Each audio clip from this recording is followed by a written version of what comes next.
মুক্তিযুদ্ধের আর এক মহান সংগঠক আব্দুল লতিফ সিদ্দিকী আপনার বড় ভাই, তাকে আবারও আটক করা হয়েছে মোটামুটি বলা যেতে পারে 9 মাস 8-9 মাসের মাথায়। ডক্টর ইউনূস সরকারের সময় তাকে আটক করা হলো, আবার বিএনপি সরকারের সময়ও তাকে আটক করা হলো।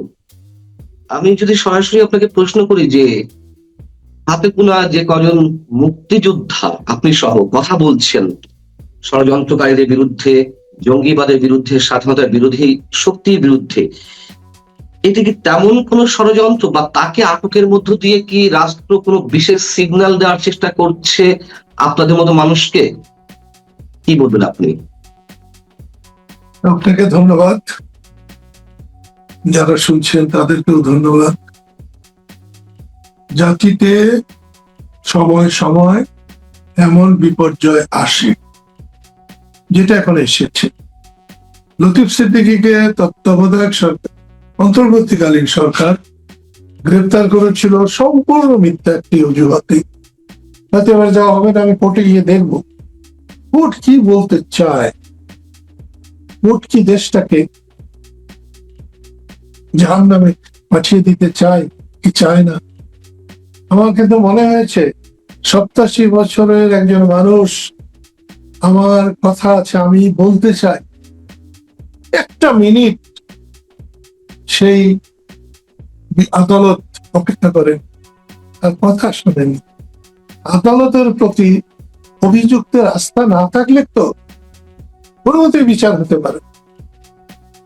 একজন সাংবাদিক, মোটাসোটা একজন সাংবাদিক বলতেছিলেন যে এইরকম উনি কথা বলতে পারবেন না, কারণ উনি অ্যাকিউজড।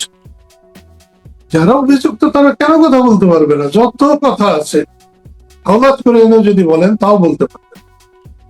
হ্যাঁ, বিচারের উপর, বিচার হয়ে গেলে সেটার উপর হয়তো কথা বলতে পারবেন না, এটা খুব সহজ। যখন অনেক সাংবাদিক জিজ্ঞেস করেছিলেন তাদের সিদ্দিকী এরকম 87 বছর বয়সে লতিফ সিদ্দিকীর হাতে যে এই হ্যান্ডকাপ করালো, আপনি কি মনে করেন? আমি আর কি মনে করব? আমি বলতে বাধ্য হয়েছিলাম যে আমাদের হাতে বহুবার হ্যান্ডকাপ করা হয়েছে। আমরা হ্যান্ডকাপকে নববধূর হাতের ভবিষ্যতের স্বপ্ন নেওয়া চুরি মনে করি, বালা মনে করি। সেটাই আমি তাকে বলেছি। আমি একদিক থেকে খুব আশান্বিত ছিলাম, কিন্তু এই কদিনের কর্মকাণ্ডে সত্যিই আমি ক্ষুব্ধ।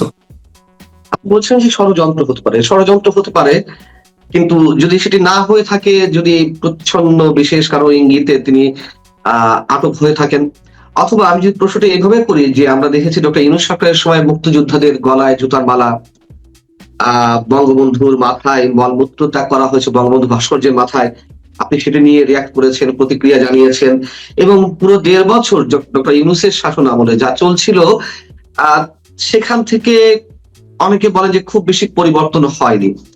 তাহলে পরিবর্তন যদি না হয়ে থাকে অথবা ষড়যন্ত্র যদি না হয়ে থাকে, সেটিকে আপনি কি বলবেন এবং সেক্ষেত্রে আপনার প্রতিক্রিয়া কি হবে? ষড়যন্ত্র না হলে পাকিস্তানের বিরুদ্ধে যেমন যুদ্ধ করেছি আন্তরিকভাবে, ঠিক তেমনি এখানে একটা জিনিস আপনাকে মানতে হবে, বুঝতে হবে। তারেক রহমানের সরকার আর অন্তর্বর্তীকালীন অধ্যাপক ইউনূসের সরকারকে আমি এক বলে ভাবি না। কদিনের মধ্যে বুঝতে পারবো যেটা ষড়যন্ত্র নয়, এটা সত্যি। আর সত্যি হলে আমাকেও নিয়ে যেতে পারে কারাগারে। কারাগারকে নিয়ে কোনো শাসক কোনোদিন জয়ী হয় নাই, জয়ী হতে পারে নাই। ন্যায় বিচারের একটা আলাদা শক্তি আছে, এবং এখানে আমি মূলত লতিফ সিদ্দিকীকে এখানে এই ইস্যুর সঙ্গে বিন্দু মাত্র সম্পৃক্ত ভাবি না, দেখি না। কারণ তখন তিনি কিচেন ক্যাবিনেট ছিলেন না। আজকে 14-15 বছর তিনি আওয়ামী লীগ করেন।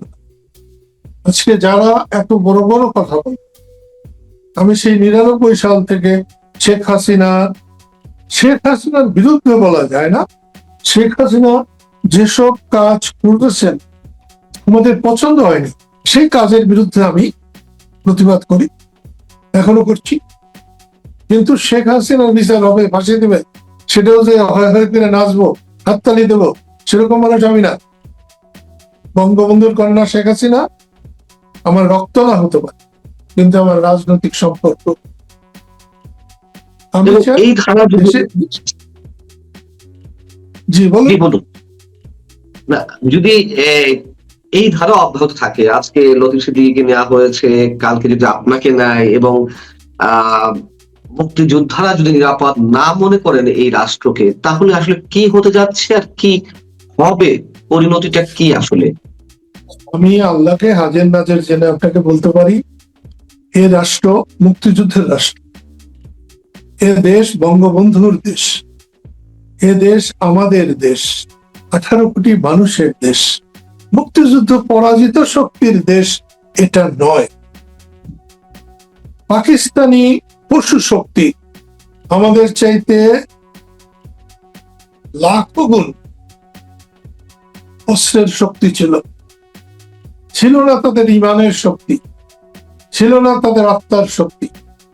আমরা সেই পাকিস্তানিদের যদি পরাজিত করতে পারি, হ্যাঁ নিশ্চয় নিশ্চয় 71-এর কাদের সিদ্দিকী আর হয়তো 2026, 27, 28 সালে হবেন, কিন্তু কাদের সিদ্দিকী মরে নাই, বঙ্গবন্ধু মরে নাই। তাই যারা অন্যায় করবেন তাদের আমি সাবধান করছি যে তারা দেশটাকে একেবারে জ্বালিয়ে পুড়িয়ে সাকার করবেন না। 71-এর পরাজিত শক্তি কোনোভাবে বাংলাদেশকে জয় করতে পারবে না, যতক্ষণ পর্যন্ত তারা এই অপকর্মের জন্য, তাদের পূর্বসূরীদের অপকর্ম জন্য একজন মুসলমান আল্লাহর কাছে যেভাবে ক্ষমা প্রার্থনা করে, আল্লাহ যদি ক্ষমা মঞ্জুর করে সেই রকম ক্ষমা প্রার্থনা করতে হবে। আল্লাহ ক্ষমা অর্জন করে যদি, দেশের মানুষ ক্ষমা অর্জন করে যদি, তাহলে হয়তো ভেবে দেখার একটা সময় আছে। তাছাড়া লাফালাফি যাই করুন, একদিনের জন্য দেশ, শত সহস্র বছরের জন্য দেশ। মুক্তিযুদ্ধের চেতনায়, বঙ্গবন্ধুর আদর্শে, মানবিক মূল্যবোধে এদেশ অবশ্যই অবশ্যই চলবে। নিশ্চয়ই আমাদের ভুল আছে, নিশ্চয়ই শেখ হাসিনার ভুল আছে। শেখ হাসিনা না হয়ে যদি বঙ্গবন্ধু হতো, তাহলে আমি 2 হাত জোর করে দেশবাসীর কাছে মাপ চাইতাম, ক্ষমা চাইতাম। আমি এখনো ক্ষমা চাই, কারণ কাজ করতে গেলে ভুল হয় মানুষের, কষ্ট হয় মানুষের। সেই জন্যে রাজনীতি করলে মানুষকে প্রাধান্য দিতে হবে। আল্লাহ রসুলের পরে, মা বাবার পরে দেশের মানুষই হচ্ছে রাজনৈতিক নেতাদের জন্য, কর্মীদের জন্য সবচেয়ে বড় সম্পদ।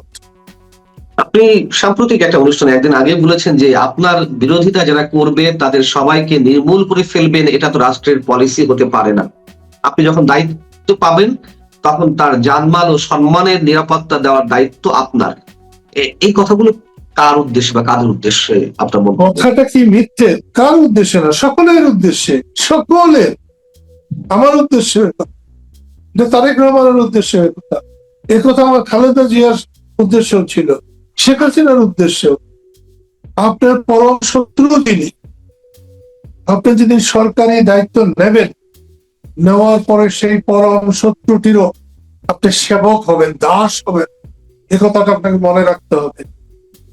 আমি রাষ্ট্রীয় ক্ষমতা পেয়েছি বলে আমার যাকে অপছন্দ তাকে আমি নির্মূল করব, তার জীবন, তার সম্মান, তার সন্তান সন্ততিদের জীবন, তার সম্পদ, এর নিরাপত্তা থাকবে না, তাহলে আপনি কিসের কিসের একজন রাষ্ট্রনায়ক অথবা ক্ষমতা ধরবে?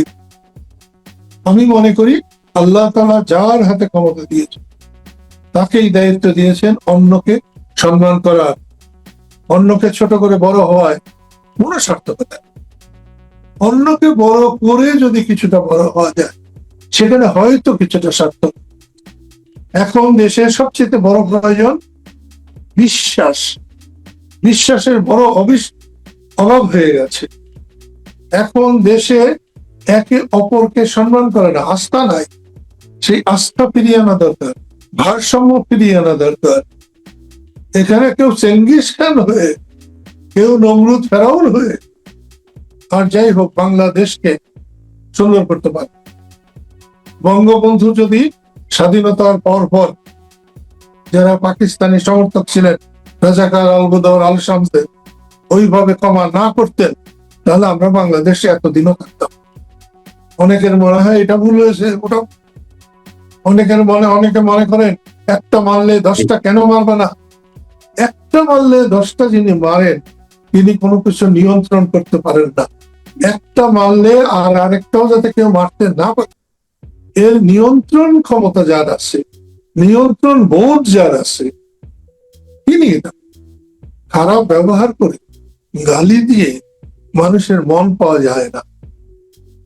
আজকে একটা দুঃখ আমার অবশ্যই লাগে যে আমি 99 সাল থেকে শেখ হাসিনার কর্মকাণ্ডের যে বিরোধিতা করেছেন, তাকে সরকার থেকে উৎখাত করার জন্য, সরাবার জন্য, গণতান্ত্রিক ভাবে সরাবার জন্য যে চেষ্টা করেছি, যারা এই 24-এ অভ্যুত্থান করেছে, তারা তো আমার চেষ্টার কোনো মূল্য দেয়নি, স্বীকারও করেনি।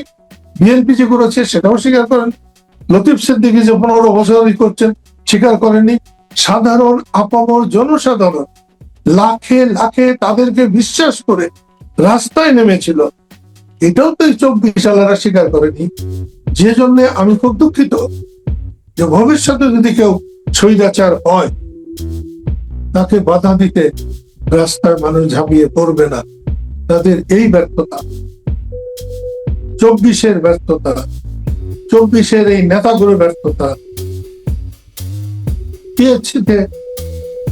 অবাধে টাকা তোলা, বন্যার্থদের সে টাকা দিতে না পারা, তোমাদেরকে বড় হতাশ করে দিয়েছে। আগে রাজনৈতিক মানুষকে মানুষ বড় বেশি সম্মান করত। আগে 2টা কলেজের ছাত্র কোনো দোকানে গেলে দোকানি মনে করতো যে আমার দোকানে আর কোনো অন্যায় হতো, কেউ এসে জোর করে আমার জিনিস নিতে পারবে। এখন তো 2টা ছেলে গেলে সে দোকানিরা কাঁপতে থাকে যে কখন আমার দোকান ভেঙে নিয়ে। এই যে বিপর্যয়, এখান থেকে আমাদের ঘুরে দাঁড়াতে হবে। 71 সালের মুক্তিযুদ্ধ তার বাবার সম্পত্তি, তার একার না। 50, 60, 70 লাখ বাদে তার সবাই 71-এর মুক্তিযুদ্ধ সমর্থন করছে। কেউ খেতে দিয়েছে, কেউ করতে দিয়েছে। সেই মুক্তিযুদ্ধকে আমরা কেউ যদি আমাদেরই করে নেই, এক দলের করে, তাহলে সেটার জন্য বিক্ষুব্ধ হবেই। জয় বাংলা স্লোগান দিয়ে মুক্তিযুদ্ধ করেছি, সেই জয় বাংলা কারো একার ছিল না। জয় বাংলা ছিল সারা বাংলাদেশের সকল মানুষের।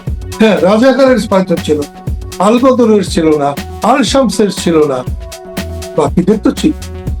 আমরা তাও করতে দেই নাকি যে জয় বাংলা শুধু আমার না, তোমারও। আমরা অনেক ভুল করছি, আমাদের সেখান থেকে বেরিয়ে আসা উচিত। আমি জীবনে যা ভুল করছি সেখান থেকে সব সময় বেরিয়ে আসার চেষ্টা করেছি। আপনি জানবেন কিনা জানি না, আমি 67 সালে টাঙ্গাইলে একটা রিক্সাওয়ালাকে স্যান্ডেল দিয়ে বাড়ি দিয়েছিলাম। 4 আনার জায়গায় 6 আনা ভাড়া চেয়েছিল বলে গিয়েছিলাম চাঁদা চাইতে 5 টাকা। সে ভদ্রলোক আমাকে বলেছিল 3 টাকার বেশি সে চাঁদা দিতে পারবে না, কারণ সে ঘুষ খায় না। জানি না সে ঘুষ খেত কি খেত না, তখন এত ঘুষ ছিল, এত ছিল না, এত সহজ ছিল। আমি ওই ভদ্রলোকের, আমার মেজাজ খুব খারাপ হচ্ছে, মন খারাপ। আমি অনেকেই মনে করে মুক্তিযুদ্ধ করেছি, পাকিস্তানিদের হারিয়েছি, ধররে মাররে কাটরে, এই হলো তার স্মৃতি। না, আমি চোখে দেখে একটা পিঁপড়াকেও পাড়া দিয়ে মারি নাই, কারণ আমার পিঁপড়ার জীবন দেওয়ার ক্ষমতা আমার নাই। তাই আমি যখন চাঁদা চেয়ে বিফল হয়ে মনে কষ্ট নিয়ে বাইরে বেরিয়েছিলাম, তখনই আমার মনে হয়েছিল আমি রিক্সাওয়ালাকে ওরকম স্যান্ডেল দিয়ে মেরে আমি অন্যায় করেছি। ওটা তো আমি ডিসির পোলাকে মারতে পারতাম, ওটা যদি এসপির পোলাকে মারতে পারতাম, ওটা যদি কোনো জমিদারের ছেলেকে মারতে পারতাম, কিংবা আইয়ুব খানের কোনো চাচা ভাইস্তাকে মারতে পারতাম, ঠিক আছে, ওটা আমার জন্য মানানসই ছিল। কিন্তু রিক্সাওয়ালার গায়ে হাত দেওয়া আমার ভালো বিষয়। আমি অনেক খোঁজাখুঁজি করে নিরালার মোড়ে সেই রিক্সাওয়ালাকে পেয়ে তার দু পা চেপে ধরেছিলাম। রিক্সা ছুটে গিয়েছিল, যেখানে 4 আনার জায়গায় 6 আনা ভাড়া দিতে আমার বেঁধেছিল, সেইখানে রিক্সার যিনি যাত্রী ছিলেন তার হাত ভেঙেছিল, পাও ভেঙেছিল, রিক্সা ভেঙেছিল। সেই সব ঠিক করতে আমাদের তখন 70 টাকা খরচ হয়েছিল। সেটাও কিন্তু সাধারণ মানুষ আমাদেরকে দিয়ে দিয়েছে। তাই জন্য আপনাকে আমি বলছি, আর বাঁচবো কতদিন জানি না। একজন মুসলমান হিসাবে আল্লাহ ছাড়া অন্য কারো কাছে মাথা নত করে বাঁচা অন্যায়। আল্লাহ জবাব চাইবেন। আমি এই জবাব কেন দিতে যাব? কেন দিতে? আজকে আপনি আমাকে ডেকেছেন, প্রশ্ন করেছেন, খুব খুশি হয়েছে। আমার বিশ্বাস এ দেশ সোনার দেশ। সোনা বানাতে যেমনি নানান ঘাত প্রতিঘাত থাকে, নানান বাছাই করা হয়, পুরে খাক করা হয়, তেমনি আমাদের কাউকে পুরে খাক করতে হবে সোনা হওয়ার জন্য। সেই জন্য সরকারকে বলবো, ভেবে দেখো, আগামী 16 তারিখ পর্যন্ত ভেবে দেখুন, অভিযোগ লোক করা যায় সে দেখুন। যদি আপনাদের মনে হয় লতিফ সিদ্দিকীকে সেই কি বলে শাপলা চত্বরের মামলায় হেফাজতিদের বিরুদ্ধে মামলায় আপনাদের ভালো হবে, তাহলে জোরে সরে বলতে। 5ই মের আগে হেফাজতিরা যখন এসেছিল, আমি কিন্তু মিরপুরে তাদের পানি খাওয়াতে গিয়েছি, খাবার নিয়ে গেছি। আমার কাছে মনে হয়েছিল সত্যিকার অর্থে তারা ঠিক করছে। রসুলের অপমান, আল্লাহর অপমান, কোরআনের অপমান, এটা মাত্র। তবে কদিন পরে যখন দেখলাম হেফাজতের যে তারা 13 দফা দাবি, তাদের আমি 1 দফা দাবির সঙ্গে এক করছিলাম,